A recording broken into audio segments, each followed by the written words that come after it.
So I want to welcome everybody to this panel, which is about second wave organizations and their offspring. So if you are flying to San Diego, this is the wrong panel. My name is Rochelle Ruthchild, and I'll be chairing this panel and also making a few remarks at the beginning. And then we will have other illustrious speakers, starting with Libby Bouvier, then Ming Chang, then Judy Norris, then Janet Yassen, then Gina Scaramella, and then Janet will sum up. So I'm going to just say a few words now. I was active in the Women's Center from the very beginning, from the takeover, which is being memorialized now in the film Left on Pearl.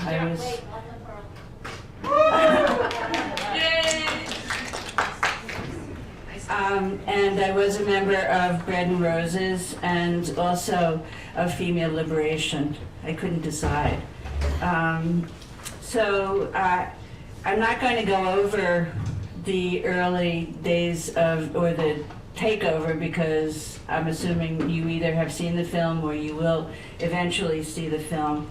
But I do want to say that the whole reason, or one of the reasons for taking over 888 Memorial Drive was to dramatize the importance of women's space. Women, we don't have our own space. We can't have a nationalist movement. We don't have our own country. And the importance of women's space is still really important, to have safe space, to be able to develop and talk about our own issues.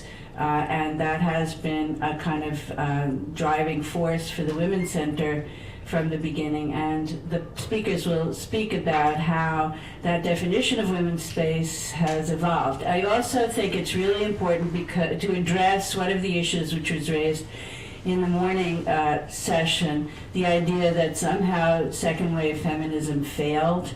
And one of the reasons that we have this panel also is to talk about some of the institutions which actually have emerged from the second wave feminist movement, which have survived, and what is involved in surviving, and how one kind of interacts with the conditions that have changed from those early days to now, when there's been, since Ronald Reagan and before really, a backlash against left movements, and I include the women's movement very much as that. I do not think that the women's movement should be considered as separate from the left. It's very much part of the left and very infused by left ideals. I just, a few things about the Women's Center that have allowed it to survive to this point. One is that we were probably, I suppose you could say we were Marxist capitalists, in that we did not rent space. We actually bought a building. We were able to do that at a time when real estate in Cambridge was viable, yes. And we were aided, of course, by the money that we raised before and during and after the takeover, which included the contribution by a Yankee patrician who was the chair of the Radcliffe Board of Trustees. So it also shows the way in which we started out was interesting in terms of demonstrating cross-class alliances, I suppose, or support, which helped us.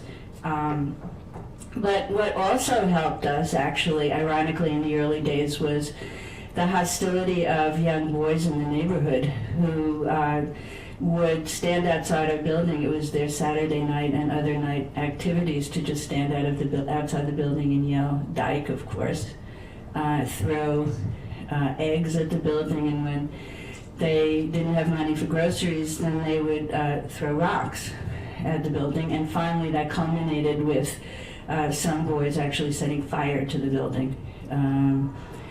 Ironically, that helped us survive because the fire insurance settlement that we got as a result, which was helped by a fire insurance adjuster who came and said, the insurance company is giving you offering you a ridiculous amount of money, you have to get a lot more. And they were offering us something like $1,000, and we wound up getting $7,000. And you have to think of it in those terms. That was enough for us to pay the mortgage for at least a year. So the fire was early on in 72, I think. 72. Yeah. And I actually was, we were lucky that the building survived, that it was caught in time, that the fire was caught in time. But I actually was in the building when I overheard two boys standing outside and saying, of the basement entrance, saying, and that's where they threw the rags in. So there was also, again, there were splits, of course. I mean, it wouldn't be the women's movement without splits. Between those who thought it was unrevolutionary to own a building, that we were incurring the wrath of the community, which they defined as the boys of the community. And we had a very tumultuous meeting, which Libby will talk about a lot more, about whether to sell the building or not. Just one more thing, which we will be talking about more in terms of the way in which mental illness has the kind of our attitudes towards mental illness and the way in which the Women's Center intersected with those. Annie and I were at the building, at the Women's Center when it first opened, and we got a knock on the door. We were very anticipatory at that point, and we opened the door, and who was there? This woman who says, I've just been referred from Cambridge Hospital Psychiatric Services to you. And I thought that was fabulous, because she could be our first test case in showing the social roots of mental illness. And I thought, you didn't need drugs or anything. We could just explain and everything would be just fine. So it also shows you how we've evolved. We did also kind of another way in which we saw the power of mental illness, I guess you could call it power, I don't know, was that there was a woman who came to the Women's Center early on who was catatonic and basically stood in an upstairs room of the center. And this is a time, again, when the boys would just kind of break the door of the Women's Center, run in, grab things, break things, whatever. And she was upstairs on the second floor when a group of boys broke into the building, ran up the stairs, ran into the room in which the catatonic woman was, and I've never seen anybody leave a building faster. So I suppose that shows the power of mental illness, I don't know. But we also, just one more point, which is the governance of the center, which other speakers will talk about. We were very committed to democratic process. That's been talked about in the morning, having no leaders. We did have to, for the Articles of Incorporation, have to have a kind of legal formulation with officers, but that wasn't the way we ran the center. We ran the center as democratically as we could through a core committee. And again, of course, as has been talked about in other panels, at the time, many of us did not have children. Many of us were living in apartments in which the rent was $125 a month. And we could survive on part-time jobs, and we could spend hours in meetings, and we didn't have to worry about the rest of our lives. And in fact, but what that meant, of course, was that people who had 9-to-5 jobs, people who had children, people who had other commitments really couldn't be part of our core committee. So it was a kind of self-selective group. But within that, we did have a commitment to democratic process and consensus with all of its flaws, and to collective leadership. Out of the Women's Center came a number of major organizations. We're represented today by the Boston Area Rape Crisis Center. But I also want to mention that the Elizabeth Stone House, Transition House, the Women's Community Cancer Project, the Incest Project, There was a group of Women in Power. There were Lesbian Liberation, Dykes and Tykes, Dykes and Bikes. Those are some of the groups that the women's no. Were some of the groups that emerged from the Women's Center. So we will now have our next speaker. Okay. Wait, somebody wants to say something.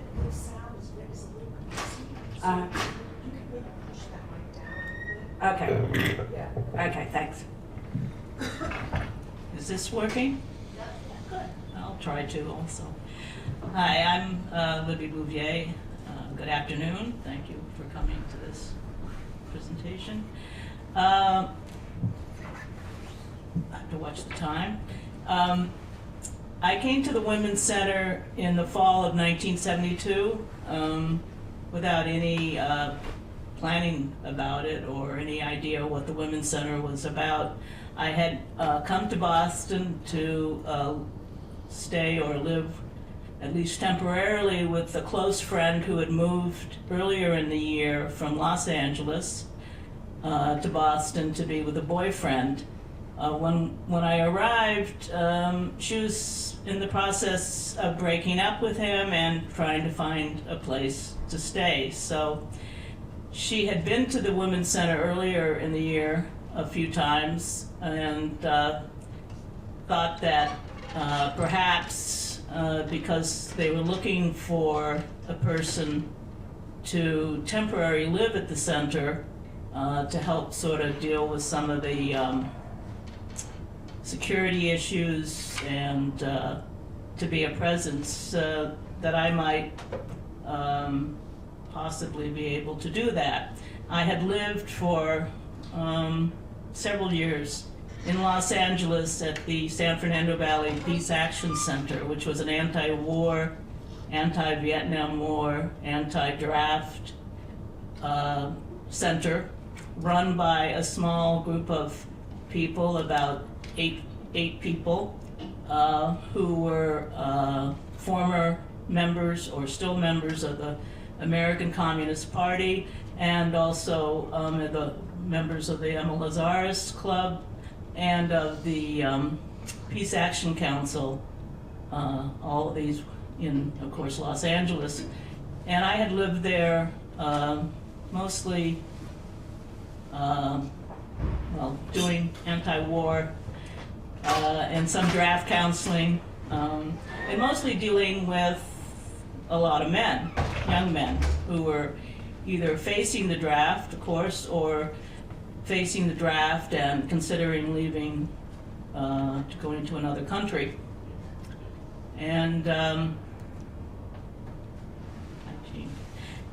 so she thought, because I had lived in this center, you know, that I would be more comfortable or more able to deal with some of the issues at the Women's Center. So that's how I got there. We went to a core meeting on Monday, and Rochelle, other people who were here, were at that meeting, and they were more or less accepting of trying me out. I think it wasn't with a lot of enthusiasm, but we weren't really all that enthusiastic in those days about some of these things. So I came a couple of days later on October 3rd, a Wednesday, beautiful day, sunny day in the early fall. And the first night, there were some people who were coming upstairs where I was staying, because at that point, the center was still a lot of the time unlocked. And I can't recall why particularly, other than that people were coming in and out later in the evening and either had keys or just didn't bother to lock the center. And that was an issue we had to deal with pretty quickly, because it was not a very secure place. And a lot of things that I recall, of course, like memory does to all of us, we compress it, we change it around. You know, things happen at different times than they actually did happen. But early on, there were people who were staying at the center, various women. Some were couples, others were single women who'd come from different parts of the United States. And some of them were very depressed, had a lot of issues. Some very horrible things had happened to some of these women.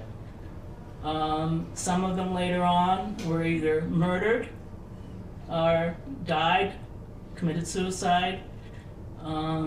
So it was a difficult time because in Cambridge, in Boston, there wasn't really services for these women other than Cahill 3 at the hospital, the Cambridge Hospital, which was a very bad place for women.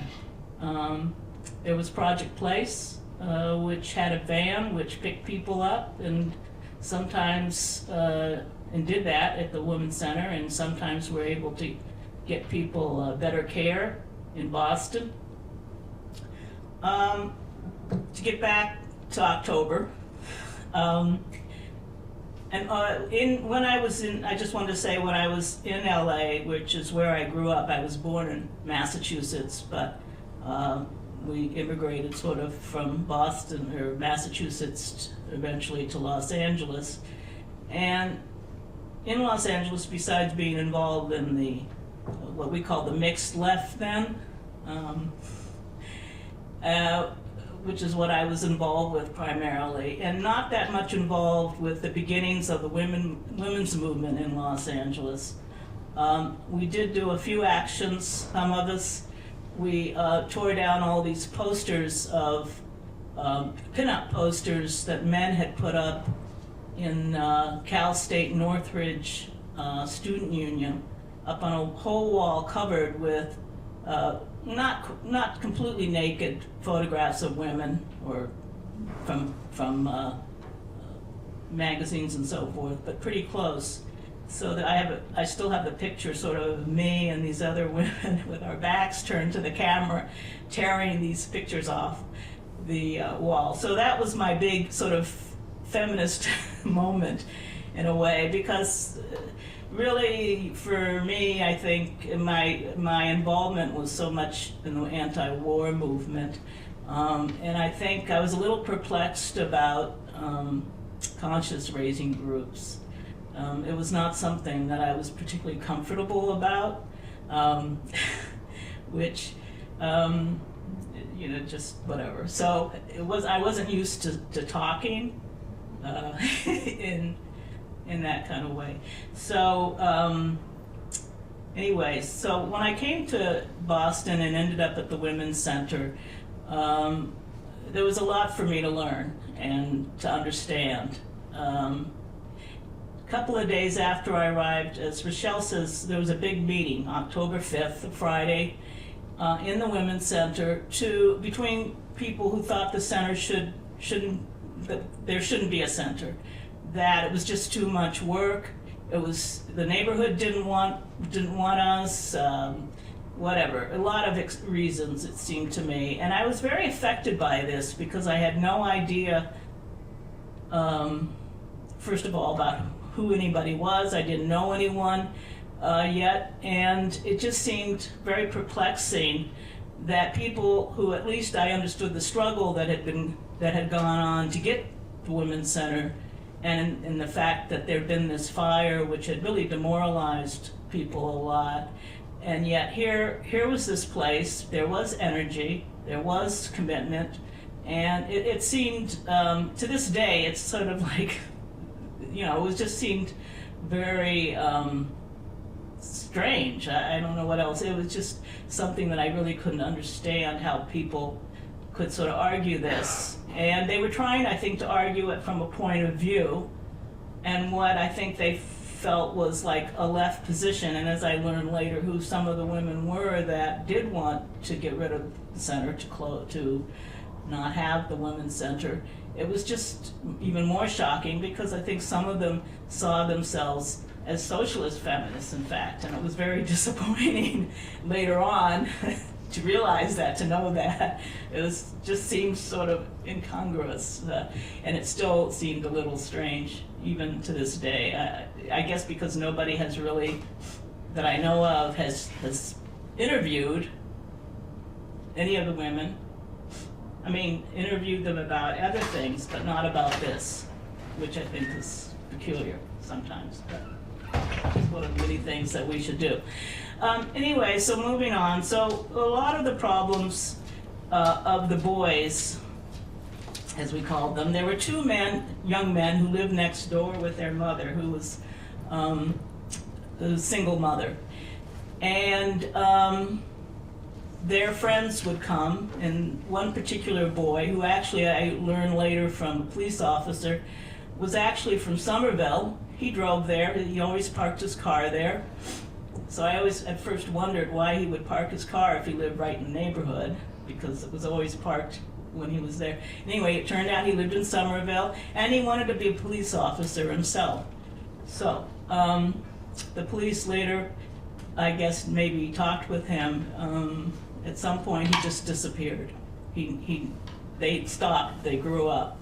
But I think some of the thing with the kids was that, yes, they had issues. We were sort of a foreign presence here all of a sudden. But sometimes I also felt that women, when the woman put out her cigarette in his cheek, or, said things back to the boys when they may not even have been doing anything, there were those kinds of moments too. There is some give and take. So some of that was, of course, unnecessary, and trying to get women to understand that and not do those sorts of things. And it wasn't that many women who did, but the couple that took kind of revenge on these boys, it sort of didn't help things. But the other thing more were the women themselves who were coming to the center looking for all sorts of services that we didn't have yet there.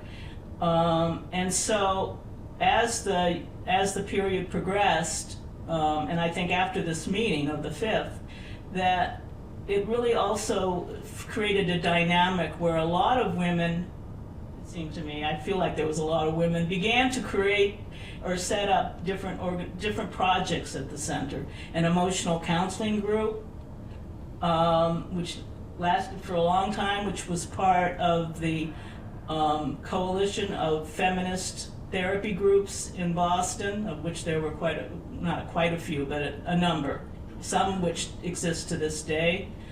The women's school had already started the year before the center was actually opened, and it was continuing to hold classes a couple of times a year, and that was a very important part of the center, and created a lot of women coming in and out of the center who themselves started other projects. There was an a pregnancy and abortion counseling group at the center. This is before Roe versus Wade. And mostly what they were doing really was helping young women under 18, get the money to be able to go by bus to New York for an abortion. And I can remember Kathy Allen, who was the Women's Center attorney, whispering, literally whispering, and she'd say, "Come outside," because everyone thought the center was bugged. I guess not everyone, but people did. Some more than others. So she would say, this is, you can get in trouble for this. And I think they knew that, and yet they had to do that. It was so hard in Boston, as well as in many other parts of the country, to get abortions, let alone for if you were under 18, underage. So that was an important group at the center early on, and fortunately, they disbanded obviously after Roe versus Wade was Roe versus. It was in 1979. Yeah, right. So very soon after I came there that was passed, but that was an important early project. The Women in Madness conference later on, which resulted in the creation of Elizabeth Stone House, which is still operating to this day in Boston. Of course, a lot of the other groups that Rochelle has mentioned, and a lot of CR groups, conscious raising groups, came out of the introductory committee, which was held regularly for new women to the center, new women to Boston, and also it's where conscious raising groups then were formed out of with the women who had come to these meetings. And there were a lot of these CR groups. Some went on for many, many years. I think Jewish Women's Networks. yes, all kinds of Jewish women's group, and another. Yes, and working class, poor and working class women's support group. In November 7th of 1972, several of us, I think about 8 of us, including Kathy Allen, started meeting to plan a Boston area rape crisis center.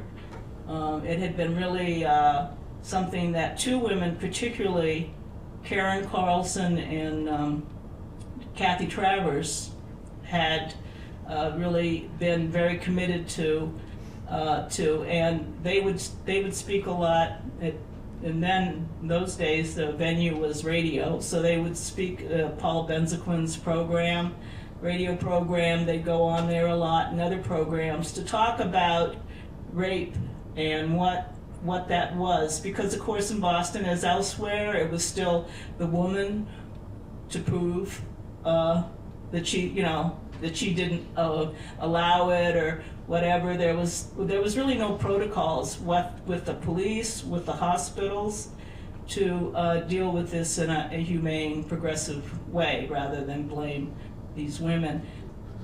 So we started meeting upstairs on the 3rd floor where there was still no electricity, so we had 2 lanterns that we used, and tried to figure out how to organize this. We went on the model of the Washington, D.C. Rape Crisis Center, and in terms of using some of the style of the early brochures and information. We got the number for the Rape Crisis Center. The couple that had that number were kindly willing to give it up. That's it. No, Just finish. Oh, okay. So I just want to say that was a lot of. It was very interesting. I'd never been in that kind of sort of small group, but that had a purpose in that way, to try to create something like that. And so we started when we opened it in March of '73 by having 24-hour coverage, and we had women who slept over, turned sleeping over at the center. And that didn't work for a long time, and they'll go after that about that. Yeah. When you talk about So I still sleep deprived from those days. we tried to play music for you. Okay, so I mean that's there's it's a lot just impressions and so forth, but I think it was an exciting period of time because we really were making the center grow, and not sort of just assuming that we couldn't do it, that we couldn't keep it going, that we couldn't cover the expenses, and eventually, as we did later in the 70s, pay off the mortgage.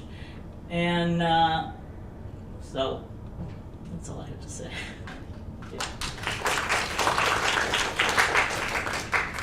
Our next speaker will be Ming Chang, who has served as coordinator of the Women's Center for 7 years, and we'll talk about some of the challenges of maintaining and growing the center over that period. That's like the last year. Can you put the microphone near your voice? All right. Or your mouth a little closer to you? Oh, closer, okay. Hi, everybody. I'm actually like It's an honor to be here. Thank you, Rochelle and Judy, particularly to including me, because that past 7 years is really probably a transformative experience for myself as well. First of all, when I heard that my friend told me that Women's Center was hiring, and I'm just like, "Oh, count me in! I'm gonna interview," because for some reason I grew up thinking I'm a feminist, even though there was no term in Taiwan at that time. I just rebelled on the fact that my mom asked me to do chores and not ask my brother, and simply because he's a guy. So I'm a little okay. Thank you. Ooh, my sound's different. Okay, so the Women's Center, I come in first of all thinking, hey, we're all women, right? So we all want the Women's Center. The Women's Center exists for women, so women all should be there, like support each other, and just coming here, and we all like kumbaya, and oh boy, talk about diversity. I think I've never experienced such a diversity in such a small space with so many people, and that is totally a humbling experience, because yes, the ideal is we are all here to work together and to support one each other, but at the same time we all have different concerns, different experiences, different value, and so you wanted to create community, and at the same time to empower each individuals and their voice and their stories. So that is quite a challenge, and I think I started realize that, then I realized, I guess we just have to really listen to each other and hear each other out. And I think probably spend a lot of time just hear people's story and not really do the work, because I don't know how to do a start.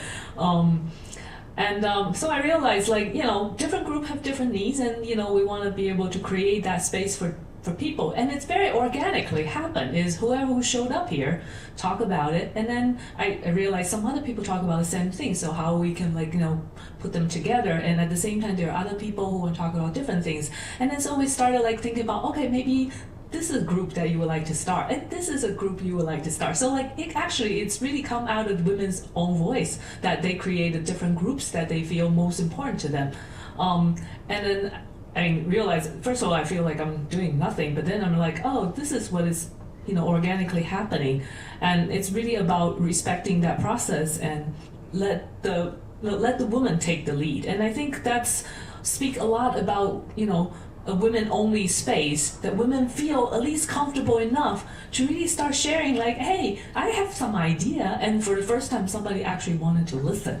And so, it in a way, it never really occurred to me until maybe after 7 years that I realized that this is a very organic leadership training program, that people really starting to recognize, because they feel safe enough to be in that space, so that they can start talking about what's important to them, and then people can learn to listen to each other. And so we create a lot of just groups like that, and it's not me created, it's people created, women created, because they needed it, and so we want to facilitate that to happen. So either it is from creativity, sewing and art and painting, or to some kind of either groups, a book club, or gathering space, or training how to write a resume.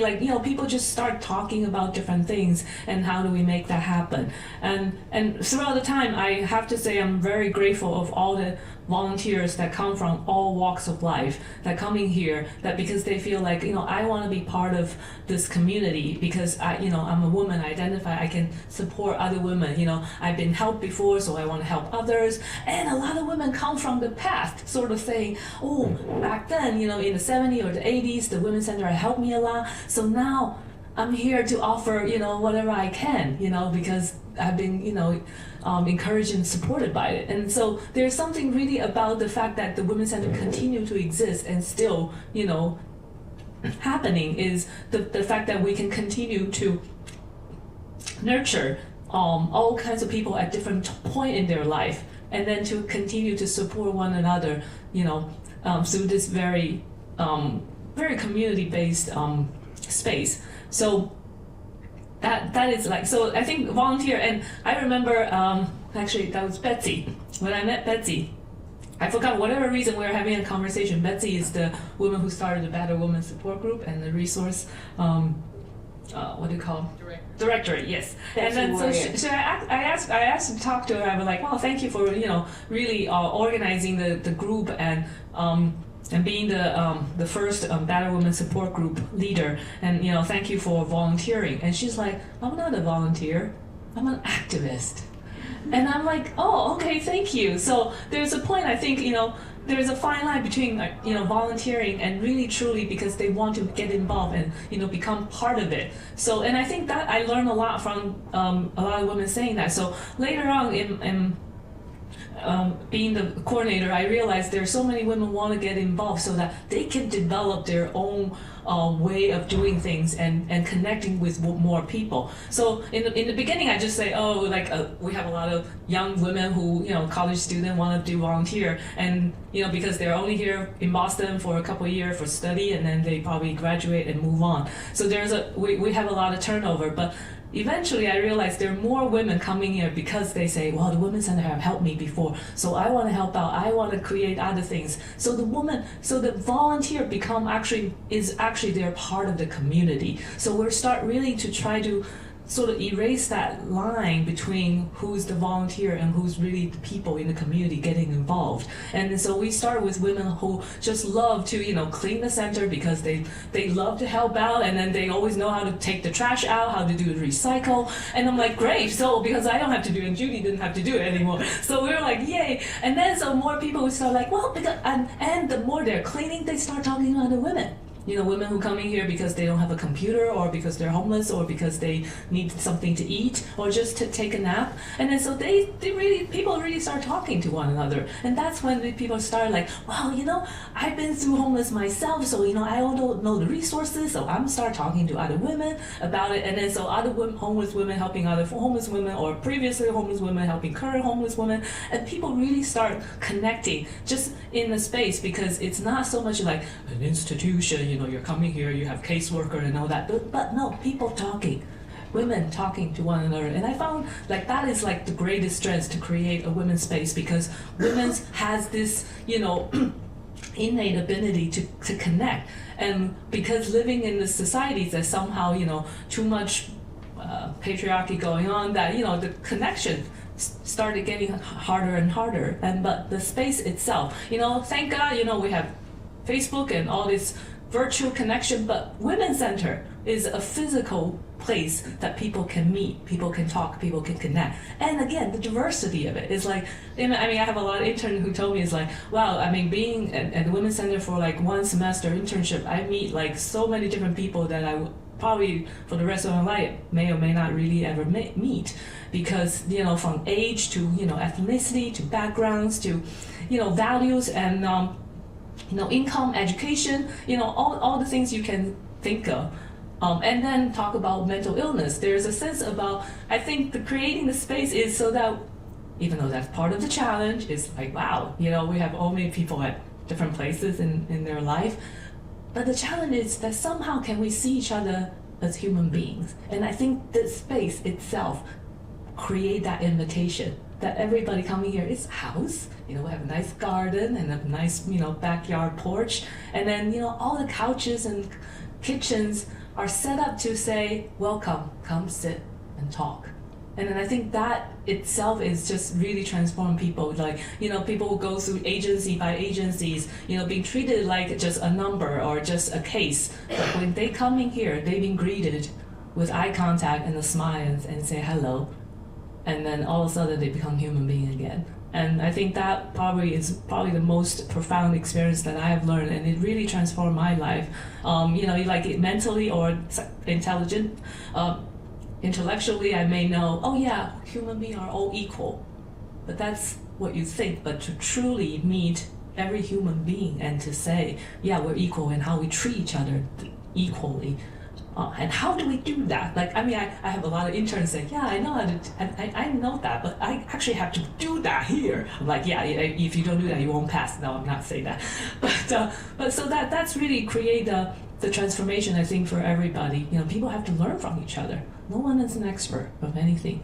But so by doing that, and then of course, you know, through interacting, there are always going to be clashes and disagreement and conflict. And how do we talk to each other through that? I mean, believe me, those aren't the days I'm really looking forward to. But we learn, and each other learn, and we pass that. We can get past that, or we can continue. As long as we can keep talking to each other, we can keep moving. And I think that's the strength that I see, especially for women. Women love to communicate. So even I'm not feeling good, I'm gonna tell you about it. So, okay, and then you're gonna hear it, and then, you know, you're gonna tell me how you feel about it. And, you know, it forced me to communicate in the most authentic way. So I think that's probably most of the things I wanna talk about. And thank you for giving me the chance. Thanks.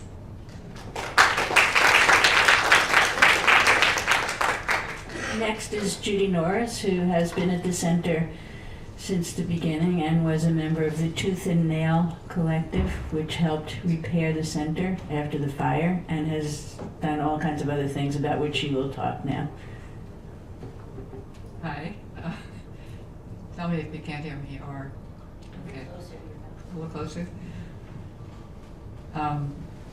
I can't not say something about the Tooth and Nail Collective, since Rochelle just mentioned it, because it was to help with when after the fire, with fixing the shelter, and also the front porch was collapsing and our table unsteady, and we had to do something to it, and we had to have a contractor to tell us how to do it, you know, I mean, legally to have it. But we didn't want the contractor to tell us what to do because we were women and we were capable. And in fact, none of us had ever done anything like this before. And we were able to find a contractor who was willing to just do that and kind of be there, but let us call all the shots. And it was really something I can't see happening these days, but maybe it could actually. Yes, I've been at the center since it started. I visited the building that was taken over, though I wasn't one of the strong women that planned it and all that. But I was brought up in Connecticut, and I moved to the Boston area and got married and had 2 kids, and that's when I realized that having kids wasn't what I had fantasized from whatever I got from the media, you know, that this was going to be my fulfillment of my life. Instead, it was just incredibly anxiety provoking. And I did go to one of the consciousness raising groups, which were just starting up, which Libby mentioned, and that really is how I became, I guess, a feminist, and certainly had a huge effect on my well-being, because I, in a room with other women, none of the others were mothers, but everybody had some way that what they had expected out of life and how they are being treated or what they're getting was really different, and somehow you just got to realize things aren't the way they should be, you know, in all kinds of ways.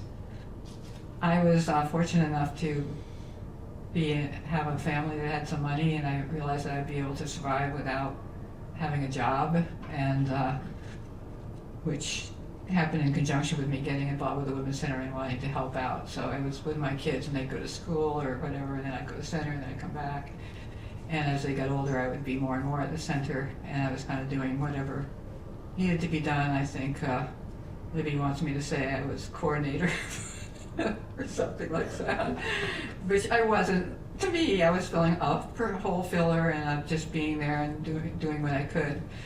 We did have the wish for as a non-hierarchical structure as possible, which of course isn't possible because people have different amounts of time they can give. And of course, have been there like 42 years essentially, so you can imagine that I've gotten a certain amount of what I wanted there, and it's been a great thing. I kind of wanted to do it because I was so helped by the women's movement, and I wanted to help that happen for others. And I think also I wanted to have a space, because I was always pretty much a misfit as a kid, and a shy kid, and tomboy, and, you know, lesbian later, and it was hard for me to feel I fit in anywhere. And I think one of the things about the center I feel too is that it's a place where, pretty much you can fit in there, and that's what we want. And sometimes it gets tough because we have problems when some women are very kind of, for whatever reasons, pretty disruptive or hostile or whatever. We have to deal with kind of this and trying to create a space that's comfortable for people and yet not exclude people. Ming didn't talk about that, but that is definitely something we go deal with all the time. I'm just gonna say a couple of things about some of the projects that were at the center. For example, the cancer project, which became Women's Community Cancer Project, started as some women saying, can we just have space for a meeting? And I was coordinating the groups at that time, and I was like, well, of course, but in my head I was thinking, this isn't gonna work. I mean, the woman was dying of cancer. She really died within a year of when she started the project, and I thought, how are these people gonna have the energy to do this? And yet, it became a fantastic project, and they did all kinds of stuff, and they brought up the environmental issues about cancer and how there's not enough money being put into research for women's cancer issues and so on. And some number of the members have died, and actually just lately the cancer project itself has ended, but I think they feel quite successfully because other cancer projects come up all over the place, and the issues they're talking about are being brought up all over also. I've been on as Libby said at the beginning, we had a board, but it wasn't really anything. It was kind of just we had to have names for legal purposes, and I myself, and we've kept that up for many, many years, and I've been on the board, off the board, on the board, off the board. But in, was it about 1990? Or a little later, no, I'm sorry, late 90s or 2000, we decided to try having an executive director structure, which seemed to go against like all our basic ideas that everything should be even. So don't ask me exactly why that happened. I think it was partly because we had an employee that we couldn't figure out how to deal with, and since we had an even structure, we just didn't do it. But someone else will give you a different idea, I'm sure. So what happened is we hired an ED, executive director, and some good things happened, some new activist projects like Women of Action, which did programs to try to get our campaign to get the T to have cleaning in the elevators and stop for women in strollers waiting for buses. And but what happened is these same people were like hiring like crazy, and they spent all the money that we had actually piled up, a certain amount of money over the years. It all got spent. They got to be $80,000 in debt, and they left to basically quit. So we had $3,000 in the bank and $80,000 debt when kind of new. Some of the old folks, Libby was part of this, I was part of this, kind of came back and tried to rescue the Women's Center. And so that was an interesting prospect. And so we just didn't have an ED anymore. We just had a small board that was trying to figure out how to get the money and keep the place alive. And I think that's really the way we have been operating for the most part over the past 7 years on some levels. Not to say that I'm not really very proud of what we've done, and our idea of having women's space, which was from the beginning, has just created all these great projects of the last few years, the Survivor Theater Project and the Survivor Quilt Project, which are both for survivors of sexual abuse, and they're both amazing activist projects that are at the Women's Center. We are now currently undergoing a board development project, which is kind of scaring us, but we feel like we won't want to be in this saving the center mode all the time, anymore. We want to grow the board, and we really want to grow the board both in terms of racial diversity and age, and get some young women in, so much younger women, and also right now it's very much a working board because we only have, I didn't actually say this, but we only have one paid staff, full-time paid staff, and one part-time fundraiser at the center, and we do a ton of stuff, so that's really not enough. We used to have 2 full-time paid staff, but since the crisis, we haven't been able to get back up there, which seems to beg the question, do you have to have a more hierarchical structure if you only have 1 staff person? So we are embarking on this board development project and hoping that we can figure out a structure that can maintain a more, I'm trying to think the word, even participation, which is always what we wanted, and still guarantee this, or not guarantee, but sustain the center and grow the center. And that is the big question, if we can do that at the moment. Thank you.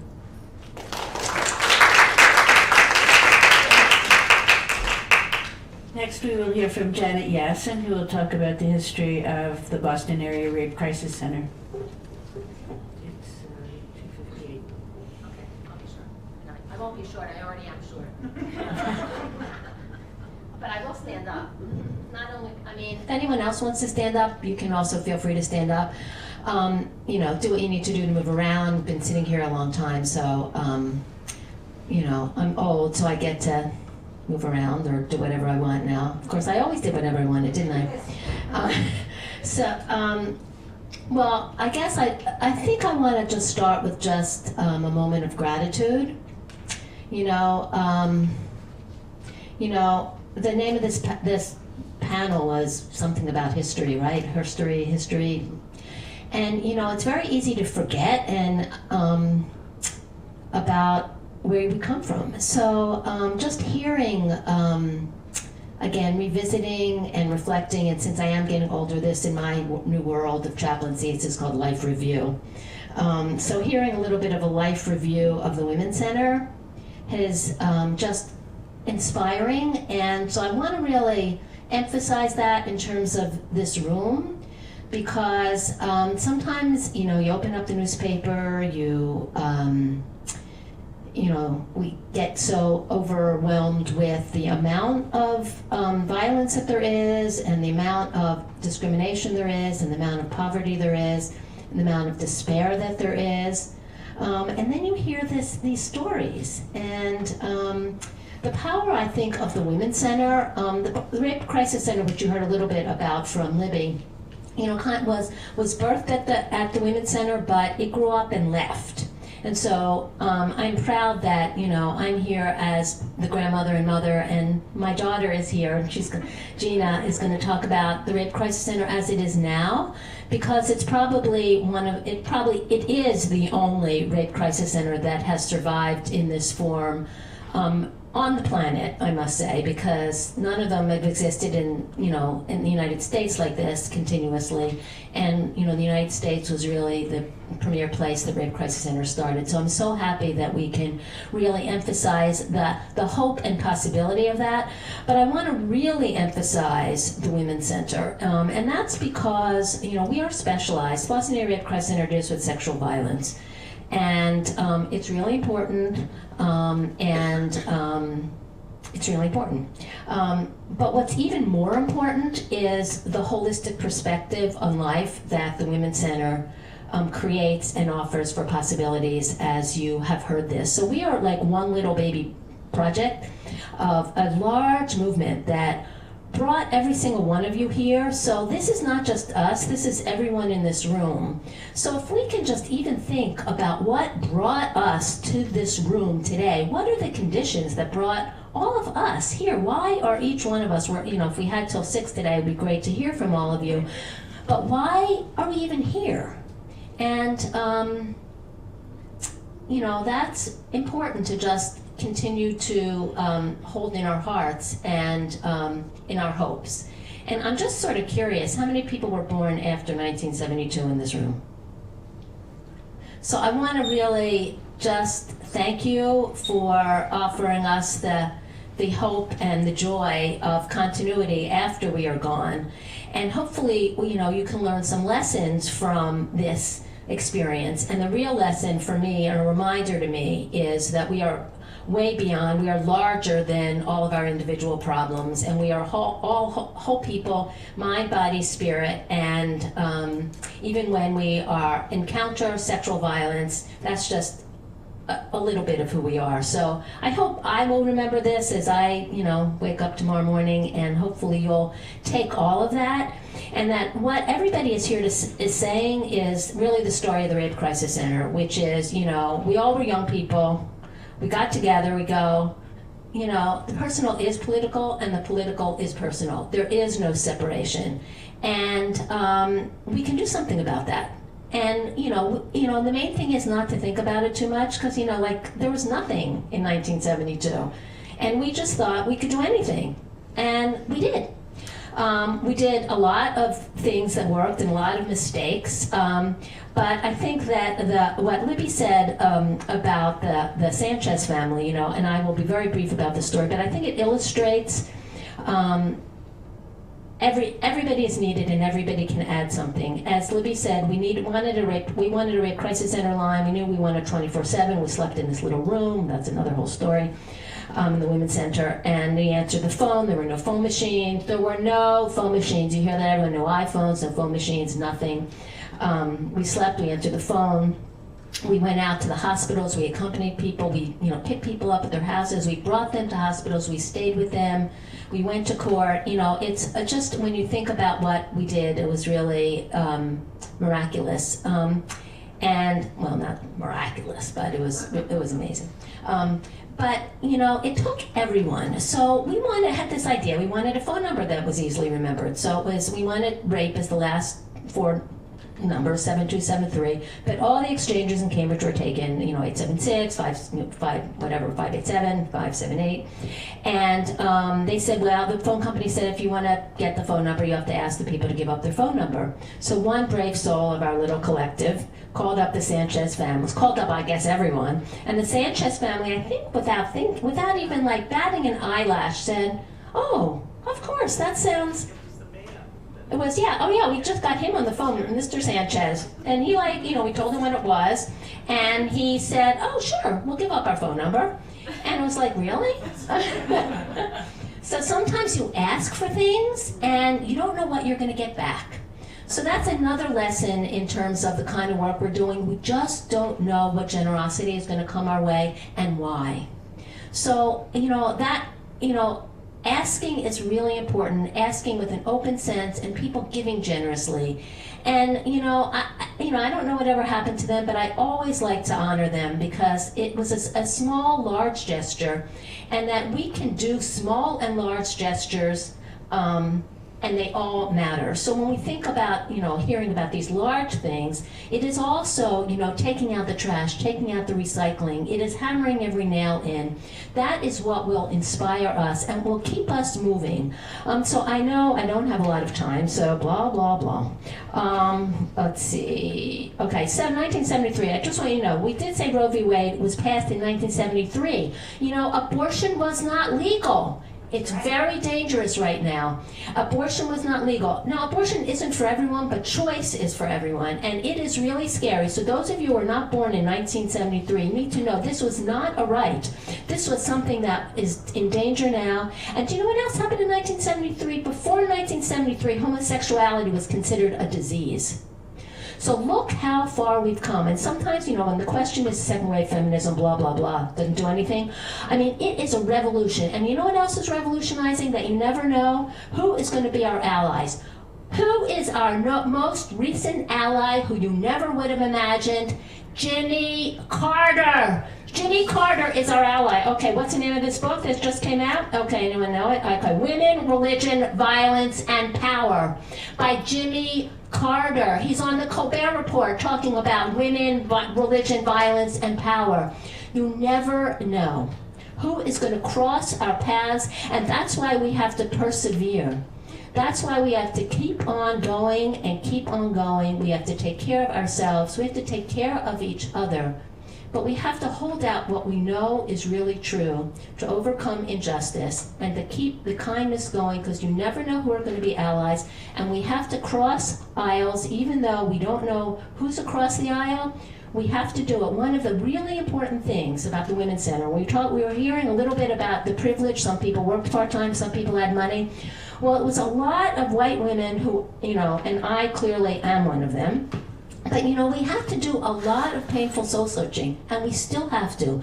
We have to go into prisons. We have to know that there's no such thing as, innocent victims. I'm not going to get into that issue because that's another whole thing. But racism, poverty, sexism, homophobia, all of these intersect and interact, and we really need to not ignore gender-based violence because that is still needs to have voice, and I'm grateful for Jimmy Carter for continuing to have that on the agenda. But it's not the only voice that we have to listen to in our hearts, in our souls, and in our circles.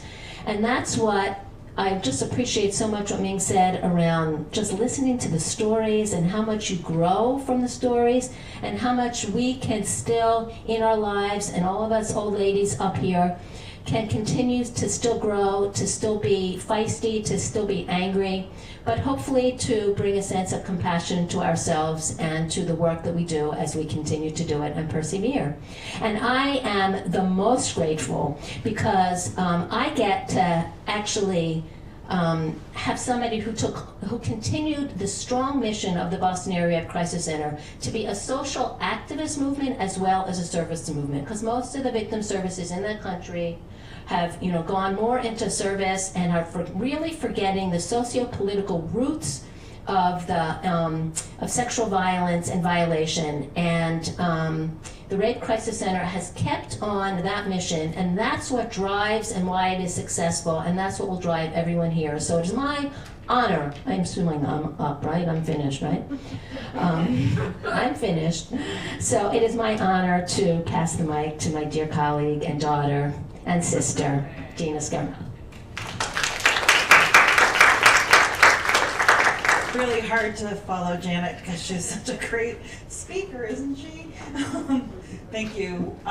Thank you, everybody, for all you have done. I think, one of the reasons I was excited to come today was just to get to listen and learn. I've heard some of the stories, but getting to hear it again and some of the things you all went through are just really pretty remarkable and pretty amazing.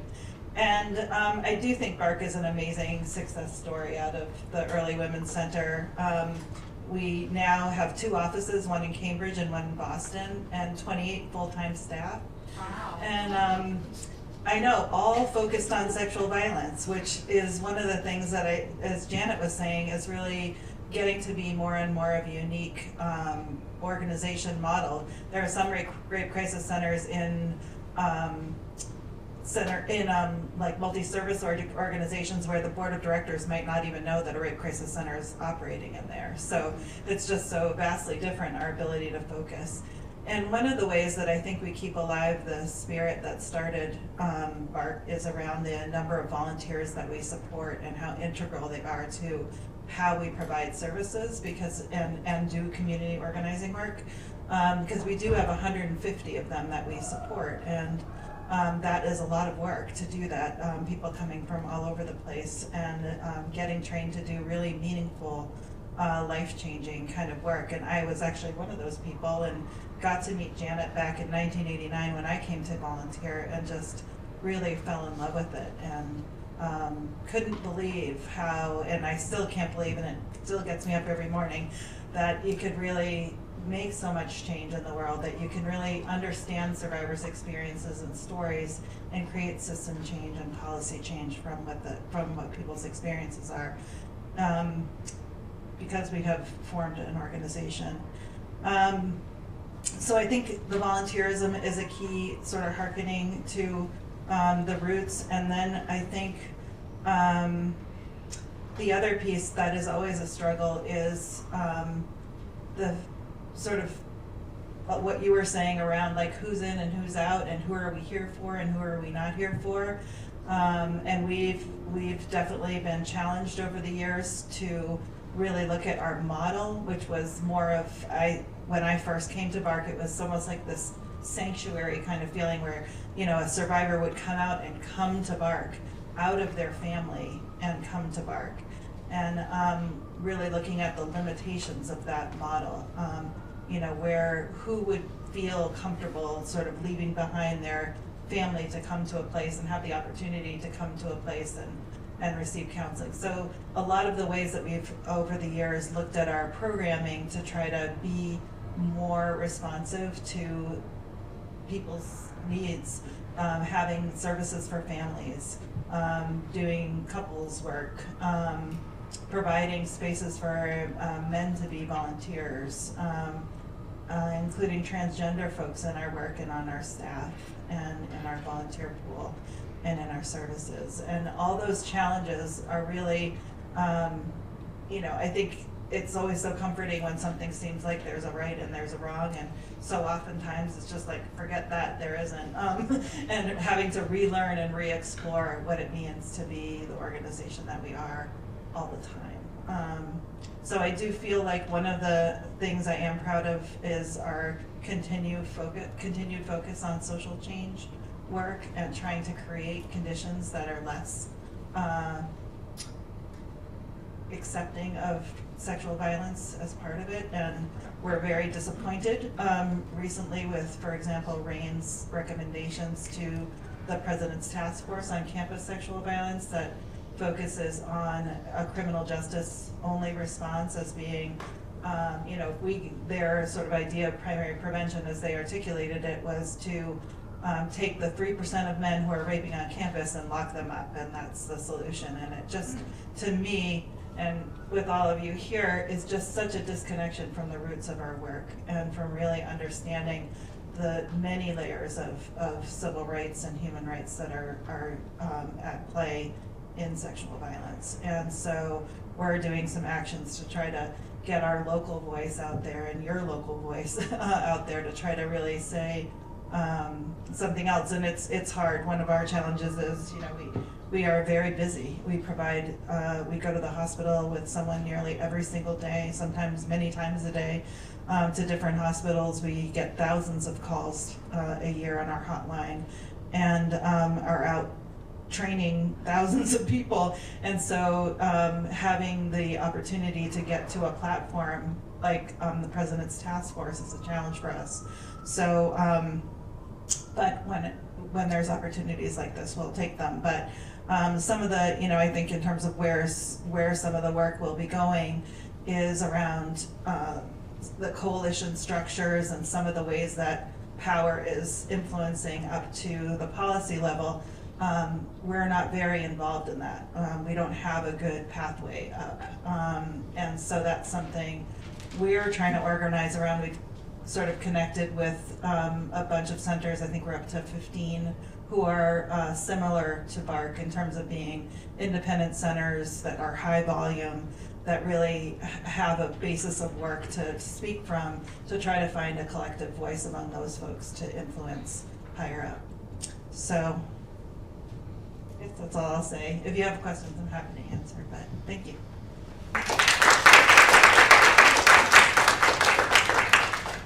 One other really important thing about BARC, the services are still free! Woo! Can you take our picture? Okay, you have us? Okay. We don't have time. Do we have time for one or two questions, or do we have to? Yeah, no, we definitely do. And I just want to again say that this panel is trying to show you that a revolutionary moment was not just a moment, or else it was a very long moment. So, and continues to be, absolutely. And that we weren't just a little ripple, we really were a wave and a tsunami in some ways. So we do have time for maybe one or two questions. So, and please identify yourself. Daphne Spade, University of Virginia, and I think I've emailed you and Libby you. I have a question for you, Judy. Could you say a little bit about one or two of the projects you did for the Censure with the Tooth and Nails Collective? Well, one was the porch one that I mentioned, and the other was we had just had this fire, and one of the main thing the fire did is it just smoke damage and charred the entire basement, which was an unfinished basement. So we were scraping off black char on the day after day, which may have given me my lung issues that I have now, I don't know, but, and when we got that done, we put walls in the basement and made it into some finished rooms and put in dividing, basically we made it into some room. Judy also supervised a crew of women that rebuilt a 20-room house into one of the premier, one of the first battered women's shelters in the country. Transition house. This is transition house. Yeah. So Tooth and Nails was involved in transition? No, just, Judy was. I was. Tooth and Nails was kind of just a time-based, couple years project. And Risa, who's the executive director of Transition, she's here.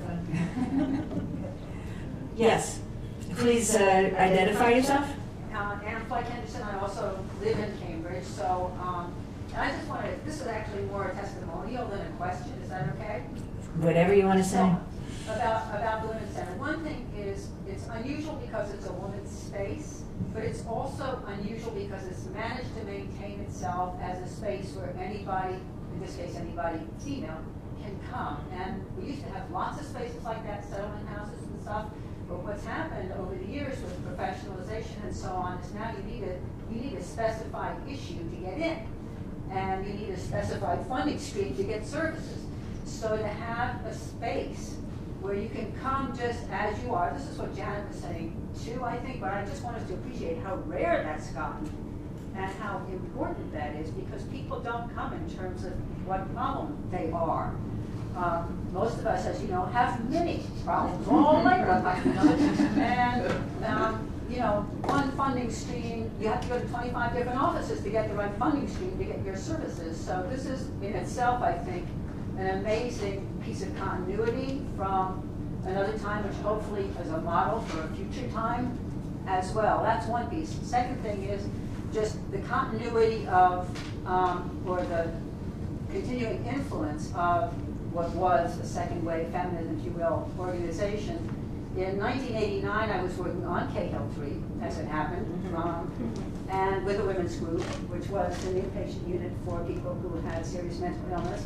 And I remember one of the women saying in the group to the other women, okay, when you get out of here, the place to go is the Women's Center, because that is a place where you can really get help that's not as bad as the help here, and that will, really help you. And I didn't know the Women's Center well, but that really stuck with me as, oh yeah, that's a place at least I should support.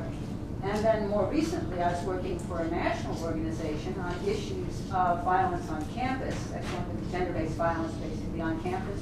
And who should turn out to be the major resource who knew every campus in Massachusetts was Barr. Peggy Barrett, who became the main organizer. So and I was not implicated directly in the Women's Center, but you feel the reach into these very modern, our generation now issues of this work that carries on. So it's a testimonial, not a question. Yeah, Amy and then. Well, I guess I have another testimonial because I was never centrally involved in the Women's Center, but I wanted to remember Mary Ruffini and the Elizabeth Stonehouse, because I do remember, this was a really long time ago, going to the Women and Madness Conference that Libby mentioned, and following up, I guess, with a group of women who continued meeting at the Women's Center and talking about these kinds of issues. And for a while, I guess, doing some answering phone hours at the Women's Center regularly. And over many years, I know that I've been sort of one of those people in the community who comes back to the Women's Center every once in a while because there's always a meeting or something going on from something I've been working on. And it's just such a wonderful resource for our community. And Libby, I think some of the History Project meetings were at the Women's Center. Just of the women. Yeah. But I Not know the men. That's the Lesbian Gay History Project. The men used to be, we used to keep the archives at the Women's Center Right. with the other archives that we had. So I just And they wanted used to to kid us recognize because that. they couldn't go and look at the archives without it, had to be brought out for it. But that's another project that the Women's Center and Libby in particular has has grown incredibly from that organization. And actually, also that's Amy Hoffman, is editor of the Women's Review of Books. People who don't know, it recalls also another project of the that didn't get out of the 70s, which was the Goddard Cambridge Graduate Program in Social Change, where Mary Ruffini actually wrote her master's project in, and at that time we didn't have seminars, we had ovulars.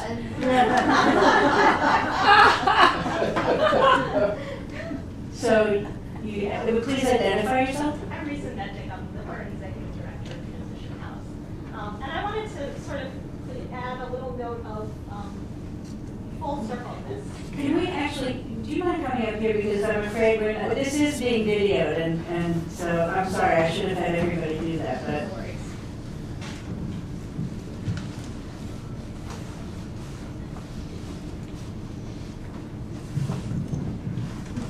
So, in the spirit of appreciation that Janet shared and others as well, it's really humbling to kind of bear the weight of so many foremothers on our shoulders every single day, 24/7, in addition to doing really, really intense work. And I think that Gina probably shares that sentiment with me, laboring in the field that we do.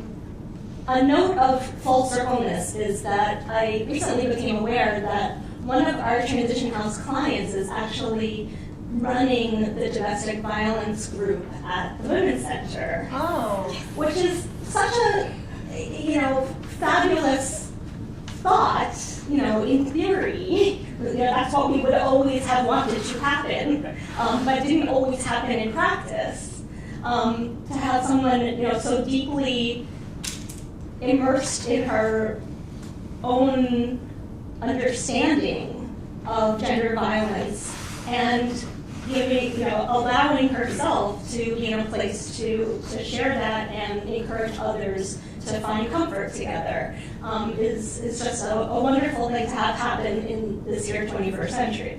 The other thing that I'm very conscious about, and I became more conscious about, sorry, I'm blocking you, Rochelle, was when I saw Left on Pearl a few months ago, and was so struck by the fact of, what Anne just voiced, was that there are so few women-only institutions in our midst anymore, anywhere. It became very clear that the Women's Center is one of them, On the Rise is another, but there probably aren't very many in this particular Boston area that can really claim that. Transition House can, Park, no. We're open to anybody who really needs our services and walks through the doors. And there's certainly beauty in that, and lots and lots of struggle to get to that space, that place of egalitarianism. But there's also certainly something to be said for women-only institutions, and we know why. And the last thing that I'm going to comment on is that I've been deeply involved in projects in Cambridge in particular over the past couple of years that are designed to kind of re-knit together these kinds of organizations with very intentional practice. And do that in a kind of 21st century way where we talk about cross-sectoral alliances and coalition building and things like that. But it takes a lot of work to do that. And I'm very appreciative of all of the people who have joined with me to make that happen. So thank you. So thank you very, very much to all of you, to our panelists. And I think we have run over. So the next event is back in the Graduate Student Union. Now you know the Boston University campus so well, you'll be able to get there with no problem.